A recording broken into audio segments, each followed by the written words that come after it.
আমি সন্দীপা রোজগারের মতো আর একটা ব্লগ নিয়ে চলে আসলাম তোমাদের মাঝখানে। বরবটি দিয়ে মুগ ডাল বানাবো। দেখো কড়াইতে বরবটি ভাজতে দিয়েছি নুন হলুদ দিয়ে, ওদিকে প্রেশারে ডাল দিয়ে দিয়েছি, নুন হলুদ লঙ্কা দিয়ে সিটি দিতে দিয়েছি। এদিকে দেখো বরবটি ভাজা হচ্ছে ডালের জন্য। এইভাবে ডাল একবার করে খেয়ে দেখতে পারো, যারা যারা খেয়েছো জানো, আর যারা খাওনি তারা একবার ট্রাই করতে পারো। ডালটা কিন্তু খেতে বেশ ভালোই লাগে। এদিকে আমার বরবটি ভাজা হয়ে গেছে। বরবটিটাকে এবার ডালের মধ্যে দিয়ে দেবো, মানে প্রেশারে দিয়ে দেবো, দিয়ে একটা সিটি দেব।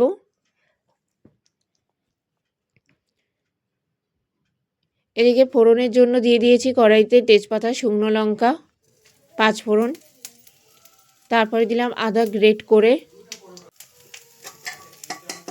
এই ডালের সঙ্গে আর একটা নতুনত্ব রেসিপি ছিল, সেটা হলো আলুর চিপস, যেটা আমার ছেলের পছন্দের রেসিপি।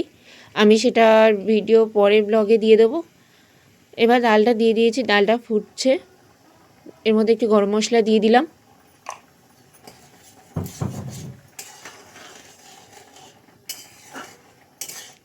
তার সঙ্গে ছিল আলু আর কুমড়ো ভাজা আর সেই আলুর চিপস। Tata, bye bye.